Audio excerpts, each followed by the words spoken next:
तांत्रिक अडचणींना 11वी प्रवेश ऑनलाईन प्रक्रिया थांबली। 2 दिवस पालक आणि विद्यार्थी सोसत आहेत त्रास। सर्व्हर डाऊनमुळे उद्या होऊ शकेल प्रवेश प्रक्रिया सुरू।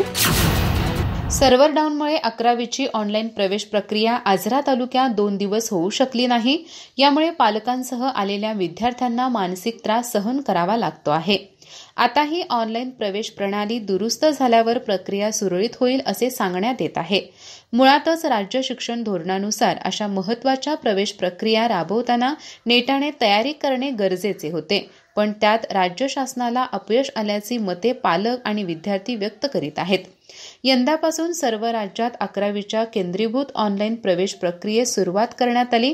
21 जूनच्या पहिल्याच दिवशी तांत्रिक अडचणी निर्माण झाल्या, त्यांची पुनरावृत्ती आजही झाली।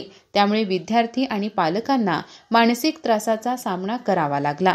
या अडचणीच्या पार्श्वभूमीवर प्रवेश प्रक्रियेचे सुधारित वेळापत्रक आज गुरुवारी दुपारी 3 नंतर जाहीर केले जाणार होते, पण ते झालेले नाही। शासनाने या वर्षीपासून इयत्ता 11वीच्या प्रवेशासाठी केंद्रीभूत ऑनलाईन प्रक्रिया राज्यभर लागू केली।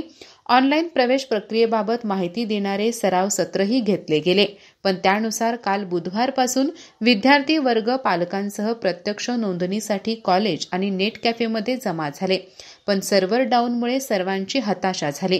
प्रवेशाबाबतचे संकेतस्थळच प्रतिसाद देत नसल्याने विद्यार्थी व पालक त्रागा व्यक्त करीत आहेत। दिलेल्या वेळेच्या दरम्यानही परिस्थिती जैसे थे आहे। यामुळे शिक्षण संचालनालयाच्या कामकाजावर अनेक जण नाराजी व्यक्त करत राहिल्याचे चित्र दिसते। आता विद्यार्थ्यांनी संबंधित पोर्टल सुरू झाले असल्याची माहिती टीव्ही न्यूजवर द्यावी किंवा संबंधित कॉलेजला फोन करून उद्या यावे असे सांगण्यात येत होते। अधिक माहिती आणि ताज्या घडामोडींसाठी आजच आमचे चॅनल सबस्क्राइब करा।